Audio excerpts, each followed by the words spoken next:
eyes. And I thought that this week I would throw something that I had never heard. I've never heard and anybody preach on. But I wanted to look at the birth of Christ through the eyes of Herod. And when I thought about this,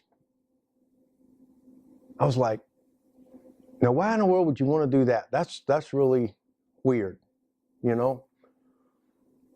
But as I was preparing this message, I think what you're going to see is you're going to see that we live in a world full of King Herods right now.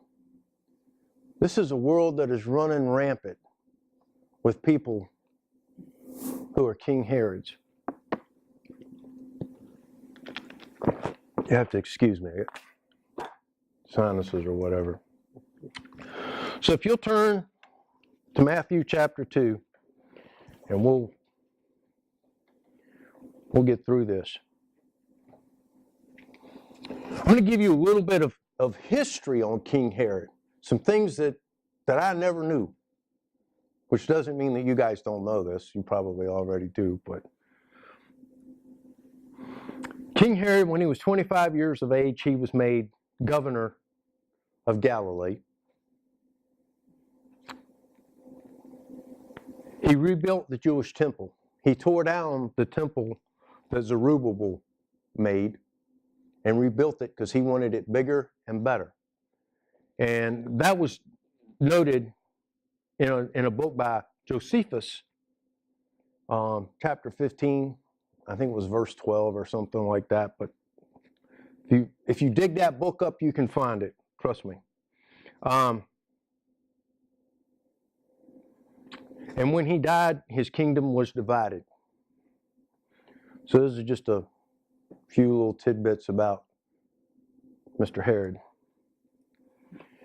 In Matthew chapter 2, verses 1 through 3, we read, "After Jesus was born in Bethlehem of Judea, in the days of King Herod, wise men from the east arrived unexpectedly in Jerusalem, saying, 'Where is he who has been born King of the Jews? For we saw his star in the east and have come to worship him.' When King Herod heard this, he was deeply disturbed, and all Jerusalem with him." Now, I want you to note a couple of things. The first thing is that the wise men arrived unexpectedly. They didn't pre-announce that they were coming. They didn't send an entourage. They didn't clear it with King Herod. Back then it was proper etiquette to announce when someone with status from another country was coming to visit. Much like your kids when they come to visit, they kind of let you know sometimes. Sometimes they just kind of show up and, "Gee, we're here. By the way, we're staying." But anyway, they just kind of just rambled in. Of course, they didn't have any idea where they were going anyway. They just were following a star. But once they got close, So I want you to get the picture of that, because all of a sudden, just think of this. You've got people from another country who have come, and they didn't come to see you. You're the king. You're the king of this nation, and you've got royalty from somewhere else coming in to visit. And they're not here to see you, the king, the top dog. And not only when they walk in and not announce or come to see you, they announce that they're here to see one who has been born to replace you. I mean, think about this. If you were at work and your owner of the company comes into your location and you manage that location, and he comes in unannounced and You're like, I didn't know you were coming to see me. Well, I didn't come to see you. I came to see the new male guy that you just hired. He's going to be the new CEO of the company. I mean, how threatened would you feel, right? So I want us to grasp that threatening feeling that Herod would have had. That would build that insecurity.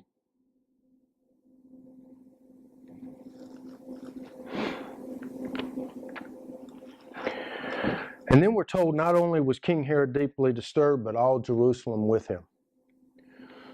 So now we can understand why King Herod would be disturbed, right? I mean, he's threatened. But why would all of Jerusalem? Why would all of Jerusalem feel that? And that takes us down a whole different sermon path, and I'm not going there, but I wanted to bring that point out because I think it's something we need to look at. It's something we need to think about.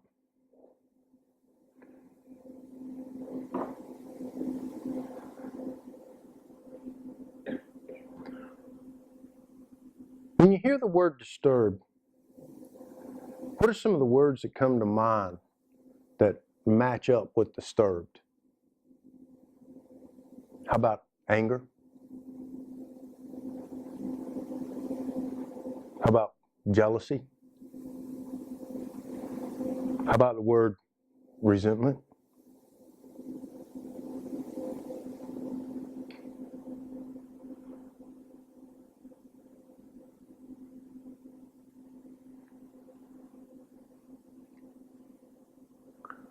How about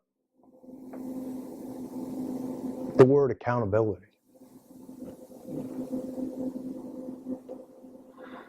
How about the word accountability? After all, think about this. If you're the king, who are you accountable to? No one. In a monarchy, you're it.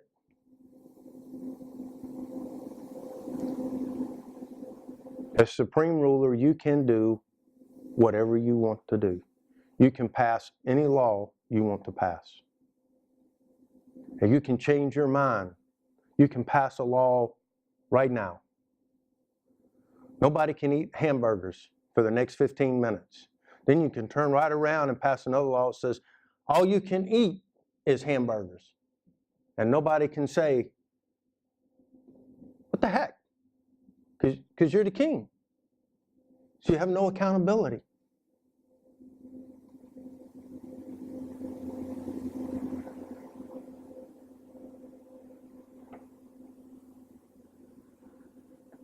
I want to ask you something. Don't you see that?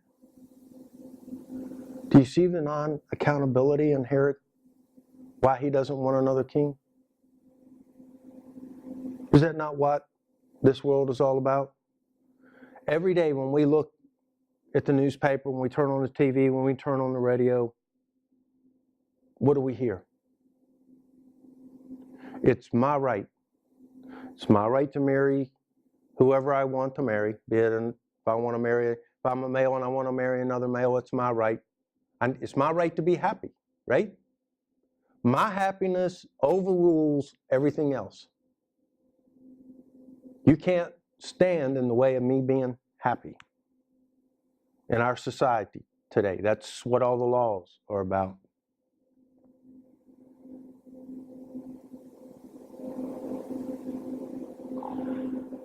As long as it feels right and it feels good, then it's okay to do it.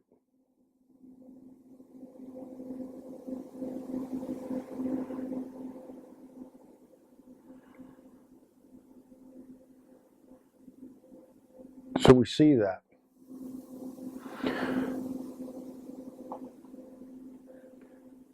And then in verses 7 through 8, we see that Herod secretly summoned the wise men and asked them the exact time the star appeared. He sent them to Bethlehem and said, go and search carefully for the child. When you find him, report back to me so that I too can go and worship him.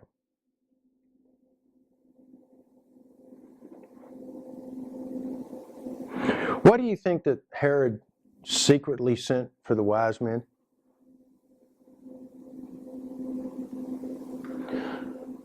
Number one, I thought, is that if he did it secretly, then he didn't add validity to the birth of Jesus as king. If he had publicly sent for the wise men and said in public, I want you to find Jesus, born king, he would have added validity to the kingship of Jesus right away. Do you see that? He refused to acknowledge the Christ child. Just as we look around the world today, just as the world refuses to add validity and acknowledge. Where there are books out, the different ways to heaven. These books fail to acknowledge the validity of Christ the child because they keep thinking that if I just do these things, if I live a pure life, if I bow down and pray to the east or the west or whatever these different religions have, you have to forgive me, I don't do a lot of studying on other religions. But if they just meet their religious requirements, then they're going to get to heaven. And we know that the Bible says there is but one way to heaven. And whether you try not to add validity to the Christ child, it doesn't matter. It's there. It doesn't protect you. It's not just because when you die and you're standing before and you say, well, I never acknowledged you as Christ. I went with Buddha. Well, yeah. Sorry. How'd that work for you?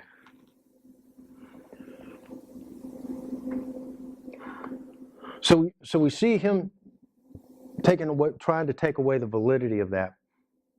I think also one of the things that struck me is that when I was looking at this, and we see in verse 16 where he goes out and kills all the children that are from 0 to, just newborn to 2 years old. I think it was a way of him also distancing himself from that action, saying this is, who knows what kind of story he came up with, but it was a way of not, again, standing up and saying what he was after.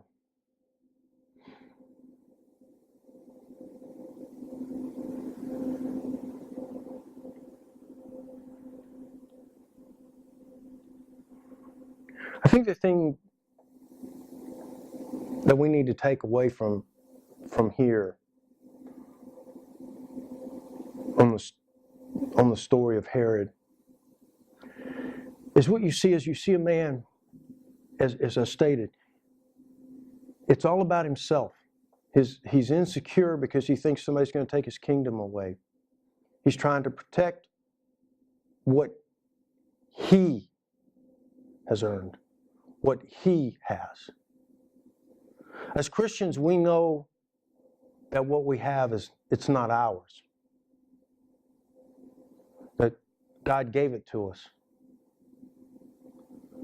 That our jobs are God-given, that our talents are God-given. We didn't make it.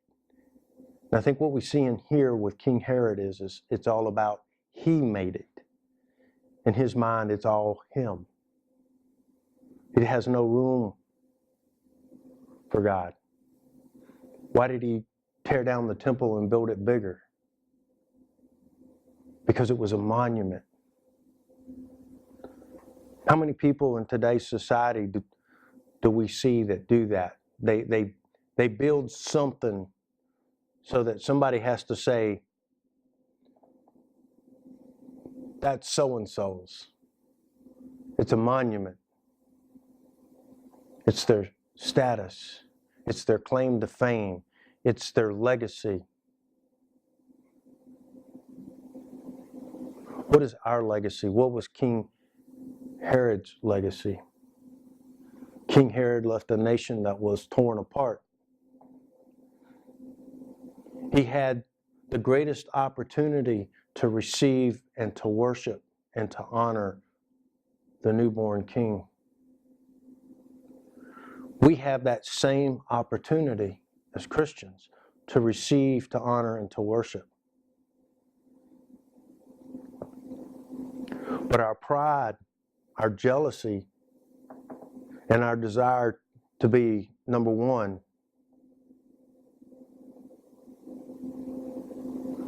puts us in the same boat as Herod.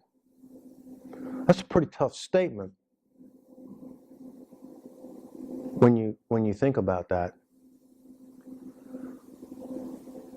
But we all are.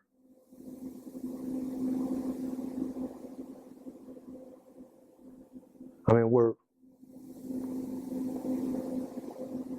not murderers like him, but you take that part out and the rest of it fits.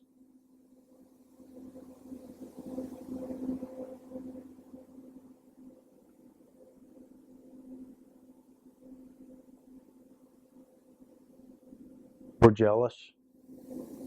We have resentment. We get jealous when we get passed over and somebody else gets promoted. We get resentment in us when things don't go right at work. I'm just as guilty as anybody else.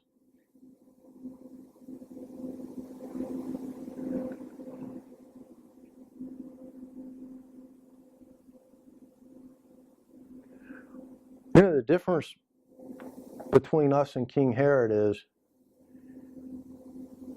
Herod reacted in his resentment and did something about it, right, wrong, or indifferent.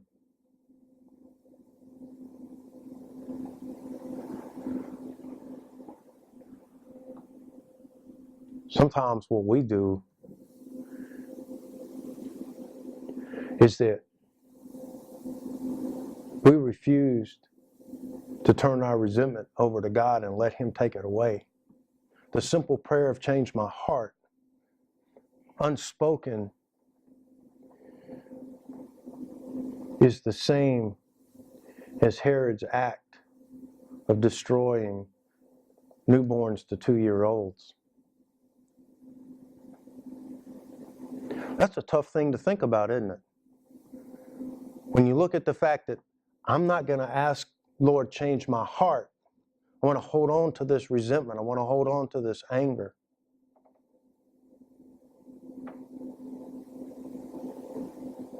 We're doing the same thing Herod did. The only difference is Herod took it out on flesh and blood.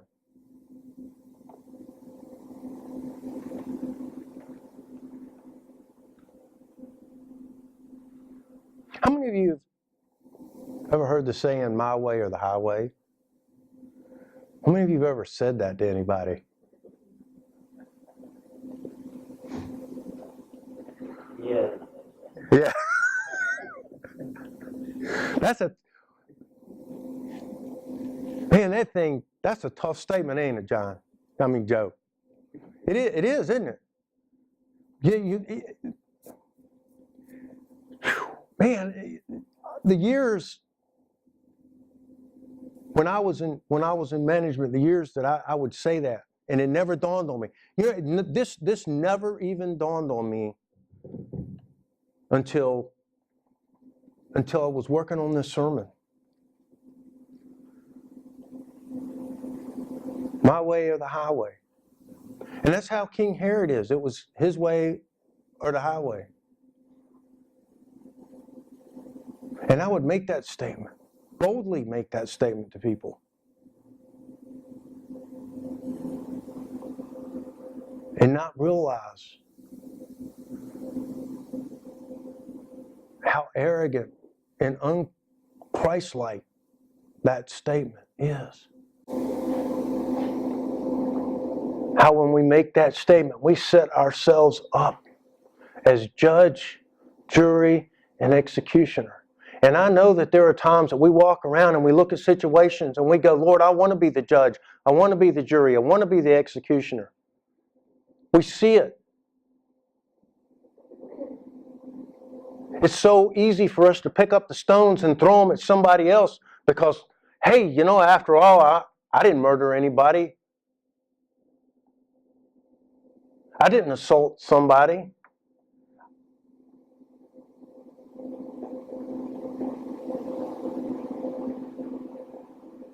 Let me ask you something. Has anybody ever read in the Bible where it says that, you know, just lie is, it's okay? It's not a big sin. And yet, we want to take those little bitty sins, and they're not little bitty, but we deem them little bitty. We want to take those and go, you know what, I didn't kill anybody, I didn't assault anybody. But that dude over there, man, you bring him over here, let me hang him.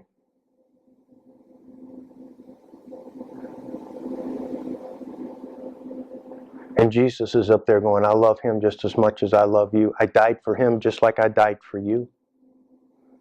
What makes you think you're any better than him?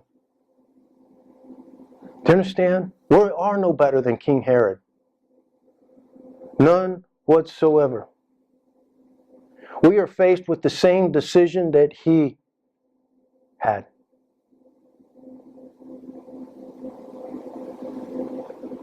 We are faced with the same opportunity for eternal life or eternal damnation. And what he did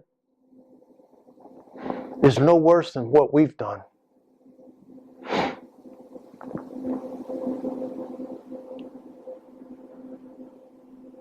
We need to learn to embrace people and love them for who they are. Not judge them. Not feel threatened by them and not condemn them. We need to learn not to set ourselves up as better than, because we are not better than.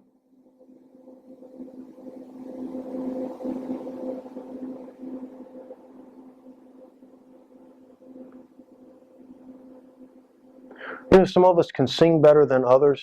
Some of us can play football better than others. Some of us can play basketball better than others. All of us have a talent that we're better at than most people are. But that doesn't make us better.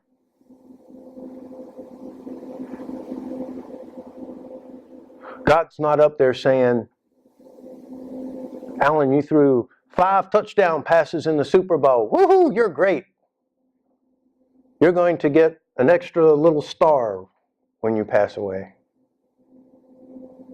He could care less about those 5 touchdown passes.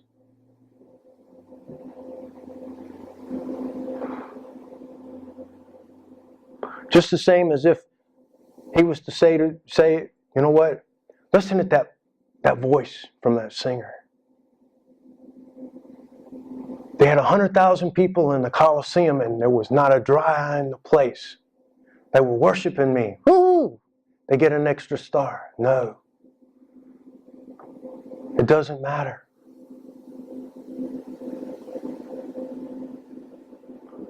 What does God want from us? He wants us to worship him.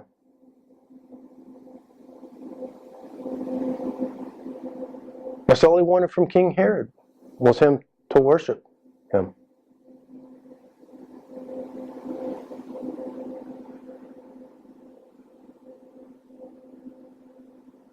That's what Christmas is about. It's about worshiping God. It's about acknowledging that for the first time, Christ, God, has come to earth fully man and fully God. coming to save the world. Not coming to judge, condemn, but to save the world. It's God coming, revealing Himself to us and saying, who's number one in your life? Is it you? Or is it Him?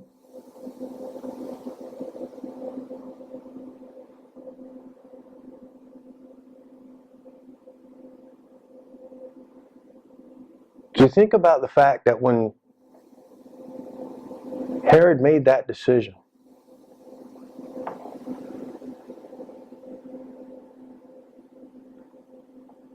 that he was going to worship Herod? I mean, there's no other way to look at that, right? I'm not condemning him. I mean, it's when you read it, it's there. He rejected the Christ child. He tried to kill the Christ child. I don't know how else you can define that other than rejection.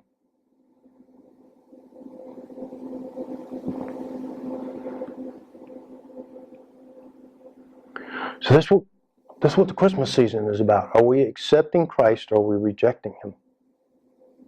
I want to finish with this one last little tidbit of information about King Herod that I didn't talk about before.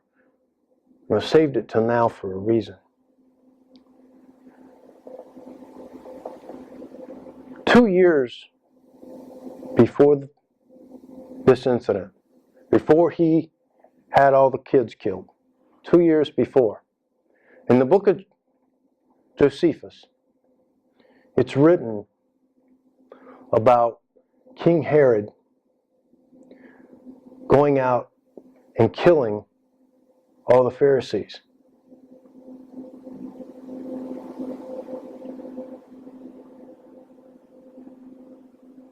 Now, it doesn't say why he did it, except that he was angry at the Pharisees.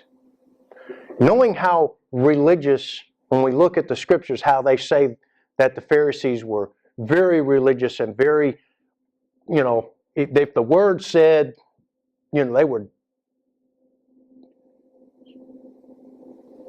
So he had to have, the Pharisees that had to butt it up against him either over a law or a practice.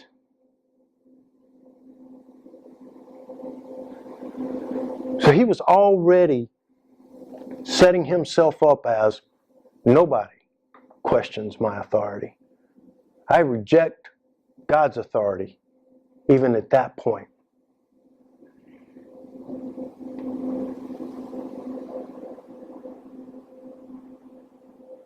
But don't you think that even if after he had done what he did to the Pharisees, had he accepted Christ, had he said, not my life, but your life, would not have God accepted Herod?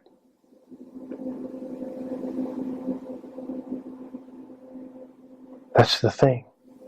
It doesn't matter what we've done in the past, how long ago or how short of distance, that the acceptance of Christ, His blood, covers it all and removes it all from us.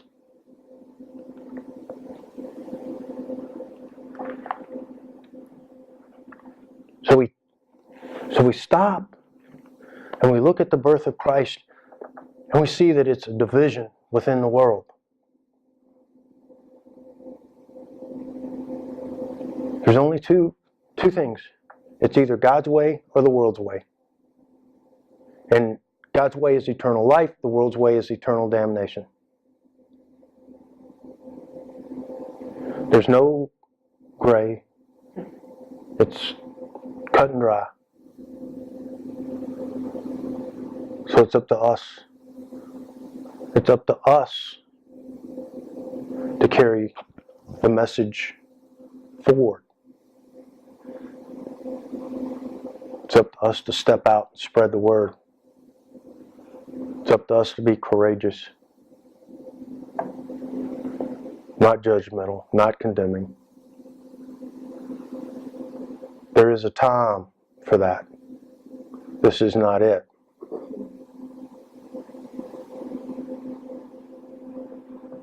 The book of Revelation goes on about that. We're not the book of Revelation.